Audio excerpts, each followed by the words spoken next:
You know, this issue started when we started the new government, and the notion of getting freedom.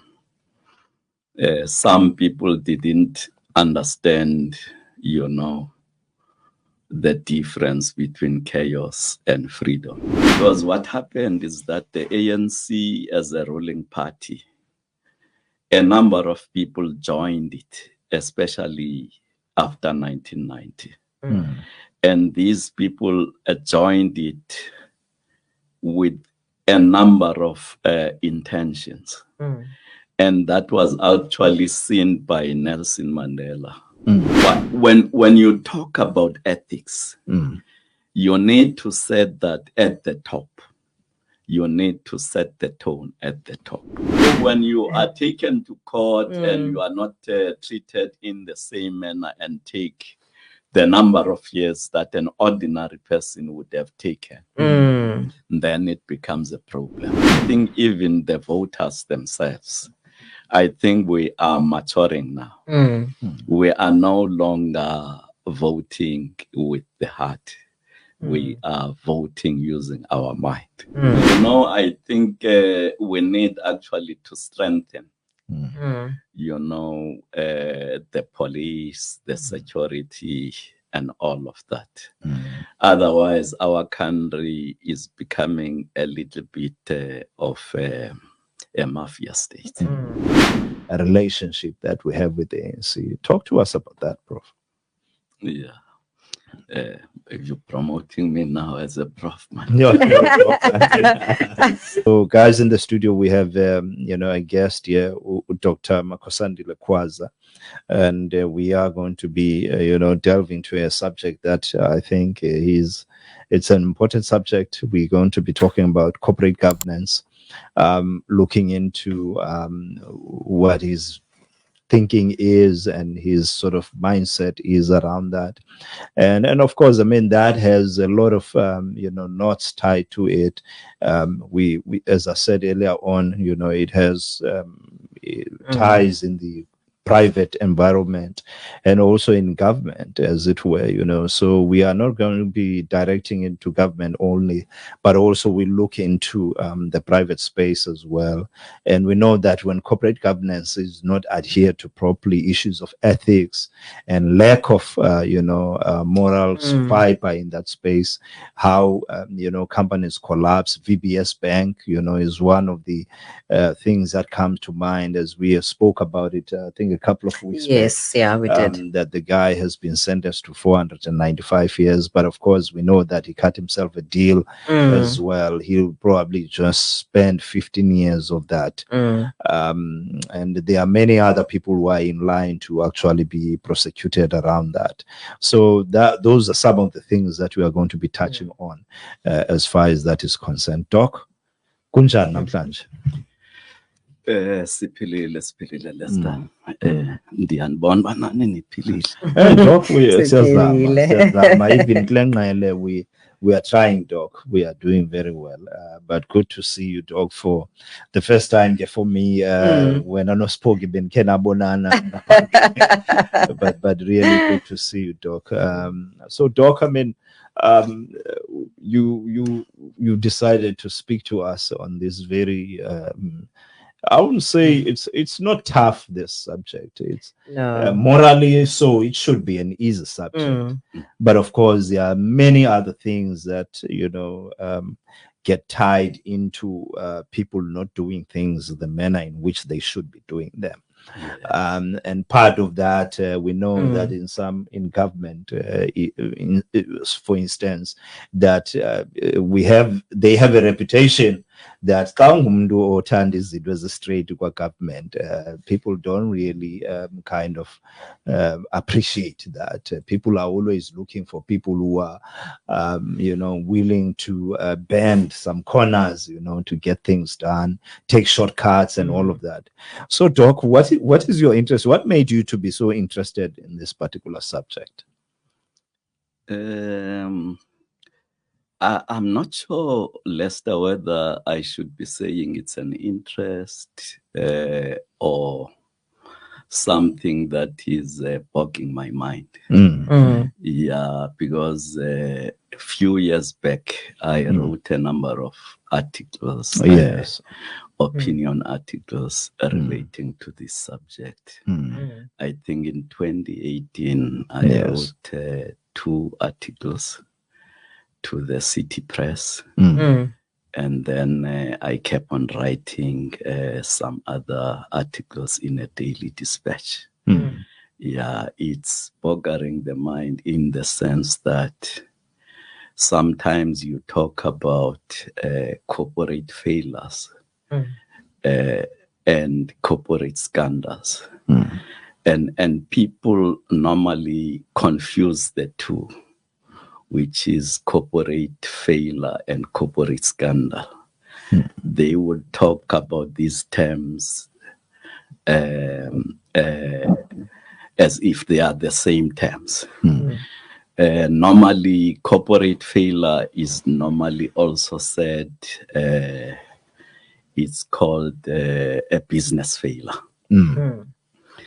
The difference between the two, when we talk about corporate failure, it means that an entity or a company has collapsed or it became bankrupt, often as a result of mismanagement, financial misdeeds, the external failures, as a result of some other issues like economic turndown, the change in consumer behavior, unexpected events like natural disaster. For an example, if I can give examples about what happened in the Eastern Cape, there's a number of companies that went down, and I would refer to those as business failure. A lot of companies went down when there was a change in government, because political environment, it does also affect, the business. For an example, there was a famous gambling company in Bisho, which was a very successful business company, a casino. Yeah, and it went down because of the change in political environment. Amatola San, yes. You go to Pick and Pay in Bisho, was doing well, there was okay, and all of that. And you also go to government institutions. There was an agricultural bank which had to be dealt with. It went down, Siskai Development Bank and all of that. These could be then regarded as business failures because in that particular case, then there was a change in legislation and political environment. But a corporate scandal involves alleged or actual unethical behaviors by people acting within or on behalf of the company. For an example, you would see that there are a lot of companies that collapsed. I think VBS in the case of South Africa. You have got Steinhoff. Although Steinhoff did not get the went down as such, but it affected a number of people in a number of ways. Investors and that lost quite a lot of money because of the shares that went down when the scandal broke out. That's true. Yes. In those cases, it's a man-made situation. So there's normally that confusion. We tend to talk about these words as if they are the same. Mm. The other one could not be a man-made, although if there is a mismanagement, you know, whether you did it purposely or not, but at least, but the other one, you would find that there is an unethical behavior. Yeah, yeah. And the bad thing about it, it affects a lot of people. Yeah. For an example, in the Steinhoff case, there was a gentleman who lost around 2 billion. He had 2 billion that went down. It was wiped off. Remember when the question of Steinhoff around 2017 broke up, the shares just dropped. Yeah. They dropped from 90 rand per share. And at the time in January 2017 to 6 rand per share. Sure. And it also went down up to cents, Jeez. which affected a number of people. Yeah, And also there was a lot of money that was invested on behalf of government employees. Yeah, PIC. Yes, the PIC story. So that's what made me to be very interested in this topic, because it affects, you know, a number of individuals in terms of employment. Yeah. The poverty levels increase.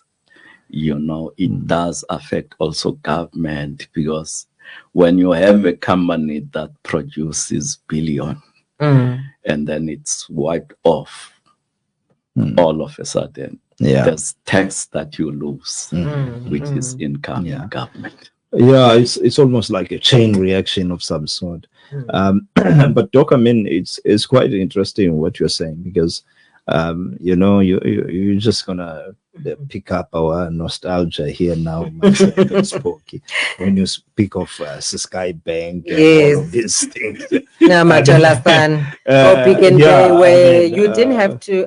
We didn't pay GST at the time. I mean, these things they happen. It's painful right in front of to us think also, about it. Yeah. We observed all of these things. I mean, one needs to just look around Mdansane, factories, Dimbaz, For Jackson. For Jackson, you have to go to A place. Yes. Didn't they have a place? Butterworth, there were factories there. Yes, I know a Butterworth. Organic Timbers and place. Yeah. Yes. Timbaza, and then you had TVs were made. People Sony. There was what is that TV? Blampont. Not Blampont. It was one of these. I forget the name of the TV. Not Telstar. Yeah, no, not Telstar, but Blampont. I mean, was a German. It's a German sort of.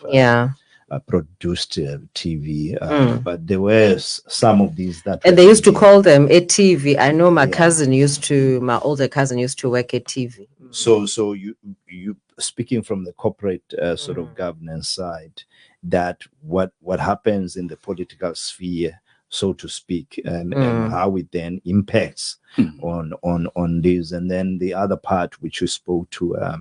So I want us to start there with the one, you know, the corporate, the governance, where it actually impacts.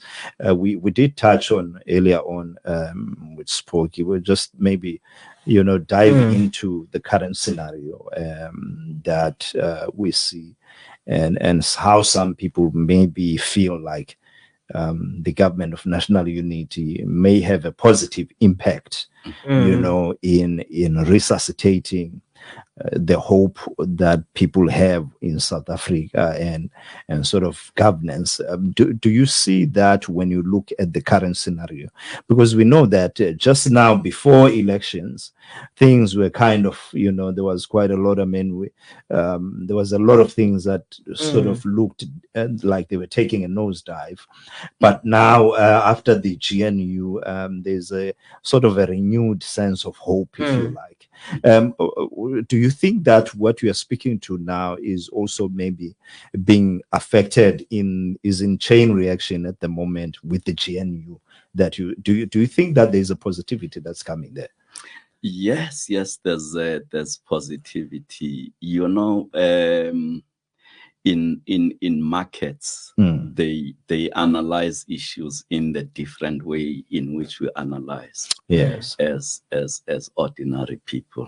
For an example, when they see that there is no order, whatever they think that is disrupting that particular country, then it also affects its market. So when there were a lot of things that did not go well in the last 10 years or so, the state capture issues, a number of issues, especially after Zondo Commission revealed a number of issues. And the trends, because the ANC was a majority party, so there was a little bit of ignorance in some of the ways they were handling issues. So the markets looked into that the other way. So there was a problem of rent, but when there was a government of national unity, there was a renewed hope, not only from the markets, but also from the people. Because if you look at the education, how did the education go? Or what activities, how did they affect people? Now, our education system, was not doing that well in a number of issues, even the quality of education. When you say that grade 8 learners could not read with meaning, those are the issues that impact. Then when there is a change, there's a little bit of hope that things may be done in a certain way. Why there is a hope? It's because there's a number of political parties in the GNU, 10 of them. So it means that it's no longer as business as usual. So the way they would be thinking at issues, there will be a number of opinion from the various parties, which is very healthy in terms of the decision making. Hence, people are having hope. Not that a particular party is good, but because there's a number of views. And I think also the president, the way he has formed and the message that he is giving about the GNU is giving a lot of hope to the general population and also to the markets. Again, Doc, I mean, we know that some of the pressing matters, in terms of the ethical sort of aspect of things now within the corporate space or the private space, if you like, and the type of examples that you've made. Where do you think things fall apart? Do things fall apart in around the idea of greed, or because I don't think it's just pure greed, but it's just a connectivity of corruption, and do you think that the part of the as we maybe refer to the 10 years you were talking about, do you think that has kind of bred a lot of that mentality that people can get away with things and therefore then, find it easy to actually do these things. And perhaps maybe they could be intertwined into the fiber, and also now, when you look at that, if that's what is happening, and then the follow-up question would be, how long do you think it will take for us to actually disengage from this current failure that we are seeing ourselves, be it in the company space or in the governance space, where we find that really this thing, it looks like it's so part of us and it's so difficult to detach from it. How long do you think this will take? I mean, is it affecting the upcoming as well? The upcoming generation of workers and people that will be joining in that space, is that the view that they have, that this is how things are done? Because if that's the view they have, then I mean, we have a long way to go. Yeah. It's very difficult, Lester, to say how long will it take. But I need to say that this issue started when we started the new government, and the notion of getting freedom. Some people didn't understand, the difference between chaos and freedom. Freedom, you still need to have order. You still need to apply the law. But chaos, it's where you are even not able to apply the law. The question of corruption has been seen, because what happened is that the ANC, as a ruling party, a number of people joined it, especially after 1990. And these people joined it with a number of intentions. And that was actually seen by Nelson Mandela. You see, if you can see, there's an article that I wrote somewhere where I was questioning whether the ANC would ever achieve its unity and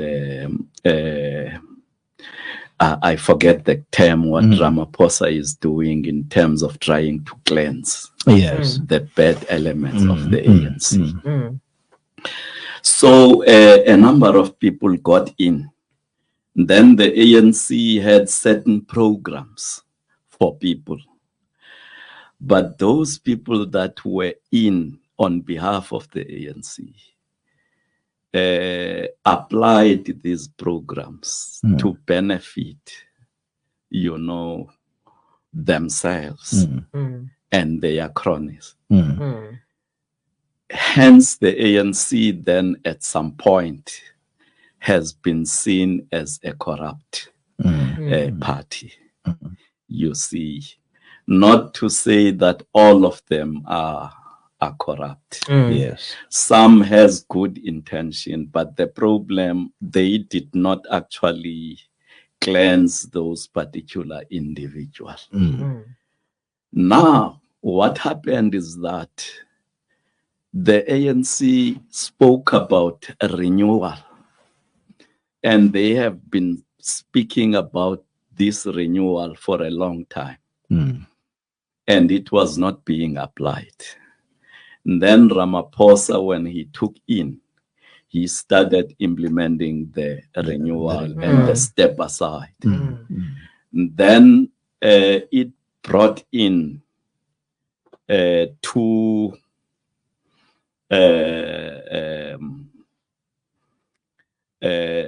groupings. Yes. The one was corrupt and the other one wanted to do the right thing. And then the ANC was talking about unity, and it was a kind of a sugar-coated unity. until we have seen, the Jacob Zuma party. Because they could see that this renewal is disturbing them. So, coming back to your question, when you talk about ethics, you need to set that at the top. You need to set the tone at the top. So far, we didn't see whether it has been set or not. But when Ramaphosa put in the renewal, you would see that he is trying to set the tone at the top. But there are still some other corrupt or allegedly corrupt elements who are still in government. For instance, I was asking myself, why is God was still there? Because he resigned as a minister of sport, and then he got in, and the ANC said no. At the time, he was elected, but you could see that he was staying in there until he recently resigned. I think we spoke about that earlier on, because I mean it's really I think this is something that we believe has compromised him as a person, his integrity, because and also the step aside, it compromised also the ANC when on the step aside rule, which was very clear. Once your allegations get to court and you're charged, and then you must step aside. So really for him, I think it was ill-advised of him to actually even begin to go back there. He should have, from the get-go refused, and blatantly refused, because then his dignity would have been intact, and people would have respected him, and in also what the ANC is trying to do in the step aside. So this whole thing seems to be, wishy-washy when you have such things or such people being brought in, when you know that there is a certain direction that the party is trying to take. So it is going to take a while to in your view, Doc, to actually cleanse, or maybe have a generation of, I like what was written at some stage, I think early 2000, written by who is this gentleman in the ANC, but he spoke about the new cadre of the movement, that was needed. Who wrote that thing? I forget his name, man. But he's one of those guys that I like in the ANC who's always in the background. Nechitenze. That thing he wrote about a new cadre of the movement that was needed. It's almost like 20-something years later for this thing to be manifesting now. And do you think, if we look in the ANC, as it were, is it any closer to actually getting that new cadre in terms of exactly what you're saying, ethics and all of these, stand-up guys that we know that the likes of Mandela, that's when we talk of stand-up guys, that's the tone basically that you want to refer to, do you think the ANC is it, or even the country, as it were? Are we any closer to getting there? I think we are trying our level best, in terms of that. But I think what is more needed is that those individuals that have been implicated, they need to be prosecuted. And each and every person who has been seen to have done something wrong must be taken to court. And if he is found guilty, that person must actually be treated like any other person. Because the problem, those people that have been convicted in a court of law, those who have connections they stayed there for a very long time, a short period. For instance, look at Tony Ngesi. He took about 2 months. You look at the allied of Zuma, this gentleman who was convicted. Shabi Sheikh. Yeah, he said he is terminally ill, and then oh man, that is the scandal of the century. No one wants to take accountability, period. Yes. So when you are taken to court and you are not treated in the same manner and take the number of years that an ordinary person would have taken, then it becomes a problem. Yeah. But I think for now, I would say the playing field has been leveled. We will see what's going to happen. Remember also Ramaphosa didn't have much support, so he had to make sure that within the ANC he gets as much support as possible in terms. And then I think that's how he had been dealing with issues in the manner he has been dealing with. But the problem is that what's gonna happen next, and if the foundation that he has laid, is there anyone who would continue with that? And then that would be good. But I think even the voters themselves, I think we are maturing now. We are no longer voting with the heart. We are voting using our mind. So if the ANC is not really showing the voters that the ANC as an organization still stands by its ethos, then I think they will still be able to change the situation and get majority. But if not, then another party will take over. I'm saying then, if we see that if you get in politics and get away with it, our country is gonna take a very long time before we get out of this mess. Otherwise, generally, and even in terms of what is happening within the general community, there's something called what do they call it when you go and have a construction and someone asks you 50% and all they call it these mafias, what do they call it? A protection fee. Protection fee. I think we need actually to strengthen the police, the security, and all of that. Otherwise, our country is becoming a little bit of a mafia state. Yeah, because all of these things that are happening, where someone can kidnap your child and ask a ransom money and all of that.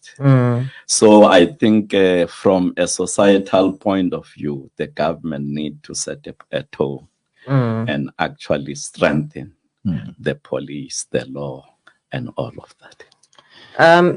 Now that you've mentioned that, do you think with the GNU, with with various people in the different portfolios, do you think maybe that is a prelude or a kickstart to better governance and better way of with the police, as you mentioned, that they must be more equipped, they must be basically be policing and not doing whatever it is that they've been doing. Do you think with the GNU that maybe is highly possible now? Yeah, I think that is highly possible. And I think that the police are doing their best.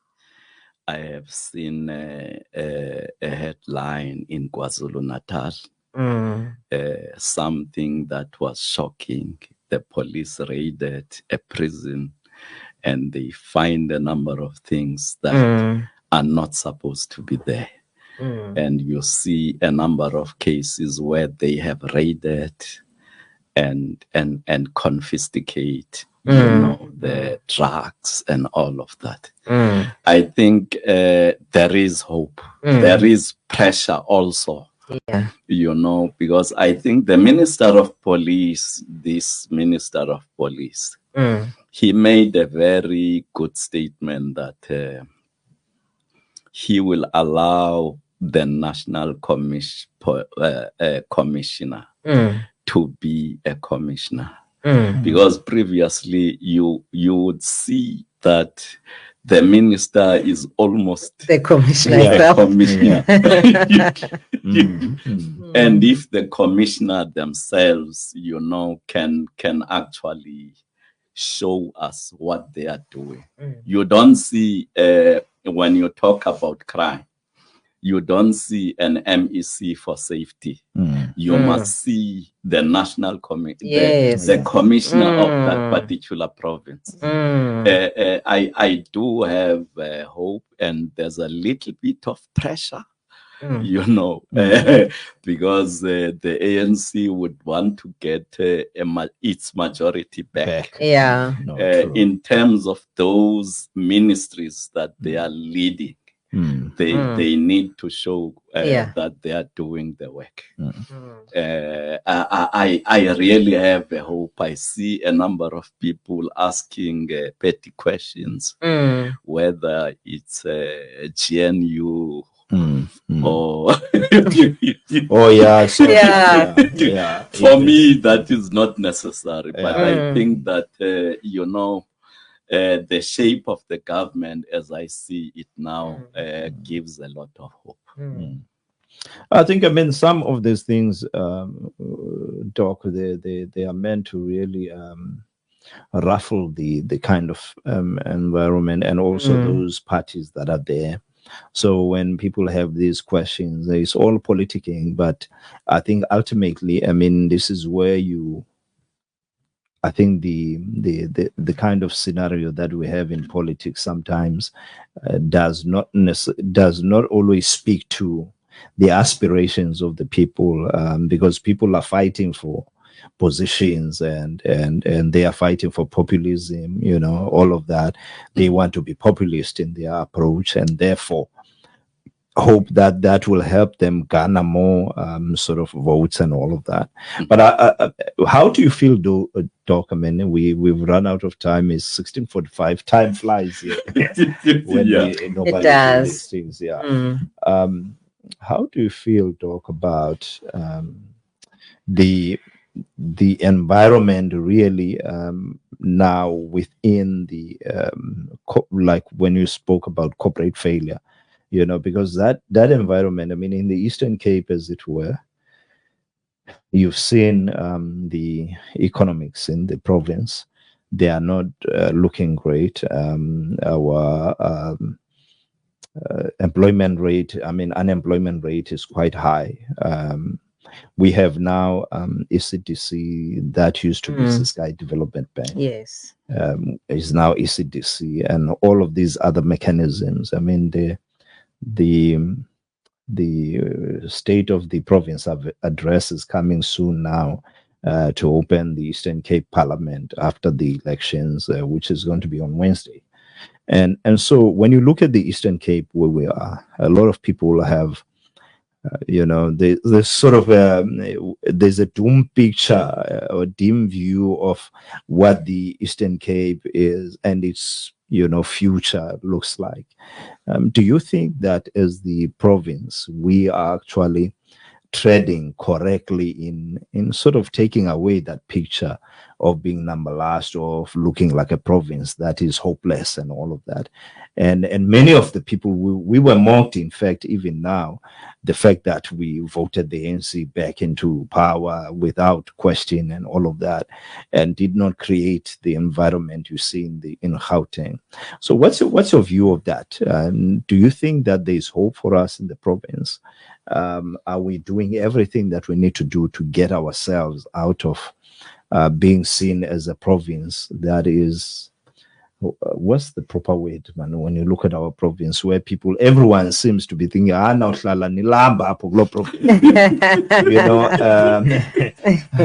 because of the fact that we have ANC has deep roots down here, and that we cannot run away from, because most of the leaders of the ANC come from this province, and hence the endearing sort of a relationship that we have with the ANC. Talk to us about that, Prof. Yeah. You're promoting me now as a prof, man. It's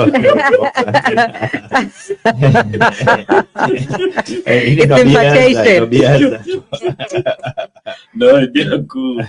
You're good.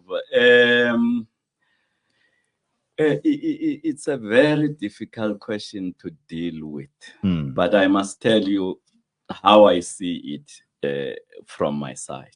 You know, before you say that you have hope, you need to see that there are some changes in terms of how you do things. For an example, the local government is closer to the people, and it's delivering on behalf of the government. And on that side, we are not doing very well. There's a number of protests, you know, in a number of areas. In terms of water, you go to Krisani, you go to Enoch Mkichima. When you look into that town and the state, you know, you see that things are more becoming more worse than previously. You go around to a number of municipalities. You don't see anything that is seem to be doing well. And then you look at the executive of the province. There is actually no change.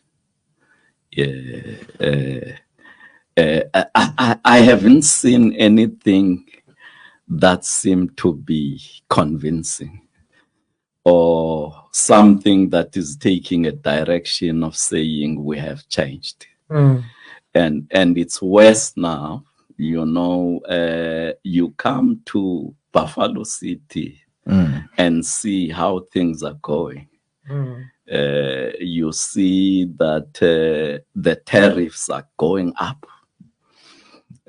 You see that, you know, the service delivery is not improving and all of that. And it's worse now with the Buffalo City. It's not even interacting with its communities before it approves the budget. You just see that there's a little bit of arrogance, you know, in how we deal with issues. And for me, I haven't seen so far anything that shows that we're getting better. You go to the councils, you see that there's number of divisions in council and all of that, because the councils are very important because they are the governing structure of the municipalities. What I see then, if they don't improve, I could be wrong because it's still at the beginning of the term. But the ANC has to prove its critics wrong. But for now, I can't say I'm having a hope. And even though they have an overwhelming majority, it dropped. And if they are not doing things, it will drop, and eventually they will lose power. So they need to jack up a little bit. Particularly around council, I mean, the part you are touching on is just more around really. I mean, you stay in King Limstown, yes. I mean that you know how dilapidated. You go to West Bank. I mean, It's not the same. It's just horrible, man. Everything that we see, it's horrible because that's not what it was, you know. And for us who have been here for quite some time, be sure. I mean, Bisho is terrible. Spoke. I don't know when last we were there. The streets in Bisho. It's an animal town. Yeah. It is. I mean, terrible. From what it used to be. I mean, it used to be a capital. Is it still a capital? Yeah, it was the capital of Siskai. I mean, even now, because if you look at it, I mean, that's where the provincial government sits. Yeah. And there seems to be no vision as well. I mean, these are things that we often lament here, Doc, that there is really a lack of vision in the province.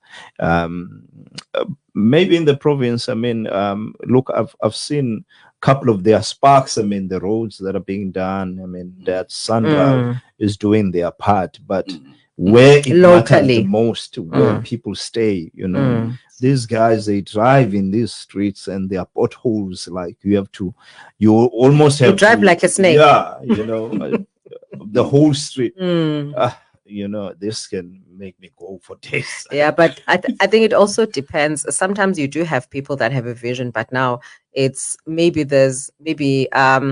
gatekeepers that are preventing such visions to come into action. Because for me, I don't want to believe that people are happy with the state our province is in, especially on this side of the province. I mean, but I mean, that's the thing, you know, guys. I mean, this is the thing. When we look at the province, we look at the province with the lenses of where we stay. Sure. But you imagine that if there's so much neglect where we are, what about, because sometimes you even think that the guys forget that Alwal North is part of the province. Exactly. You know, the Eastern Cape and Jamestown, all of these small towns, and you wonder how life is in those towns. When we complain in the big cities that we are in about the sort of you know, the dilapidation that we are seeing, you know, Krisan is one example that you made, Doc. It's so dilapidated, and I mean, it's bad. I was there in December. It is bad. You know that the company that was started in Queenstown, Tweezer, they've moved to their Cape head Town. offices to Cape Town. Only the factory here. I mean, it's only the factory because they're saying water and electricity is a problem, and water is their basic sort of you know, that's what do you call this?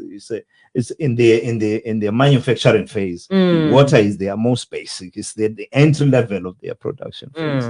And if the municipality can't keep it steady, why would they stay? I mean, why would they really stay there?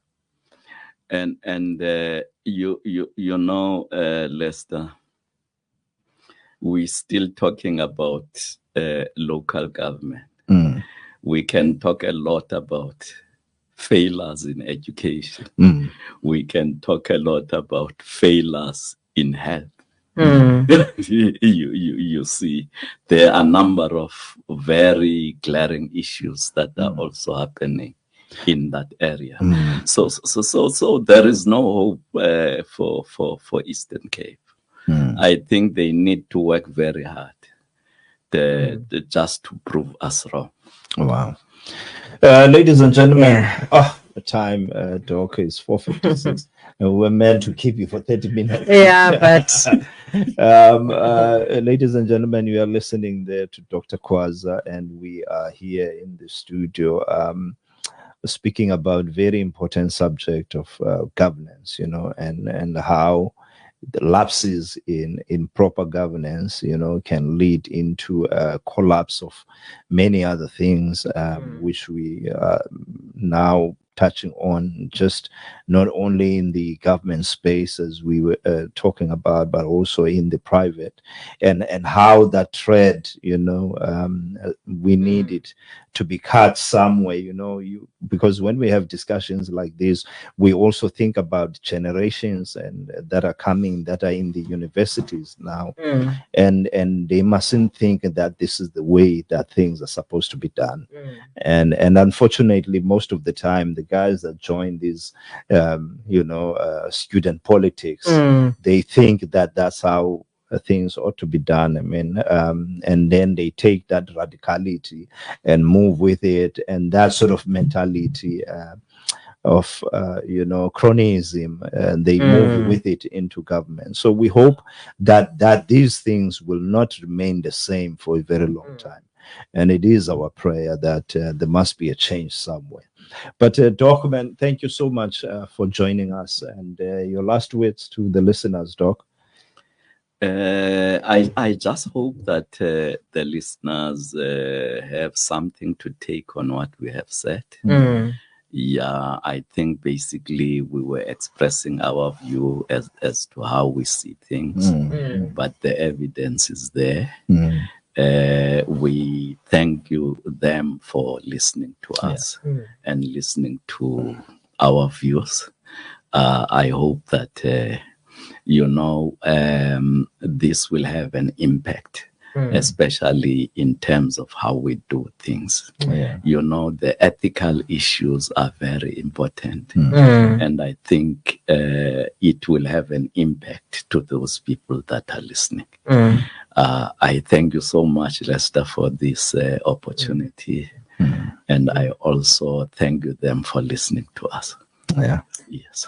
Thank you, Doc. Thank you. And this is Dr. Kwaza, and thank you for coming through. Spokie is also, one of the people that I think when I look at what we have as who's already in the influential position, AG. They can help us put things into perspective.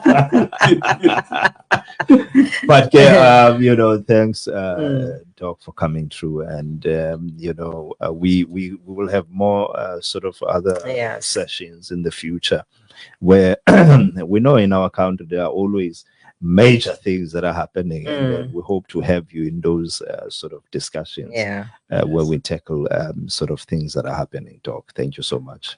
Ladies and gentlemen, the time is 4:59. Yes, 5 o'clock now already, and we are just going to take a break and play some music, and then we will see you guys after this particular song we are going to play now.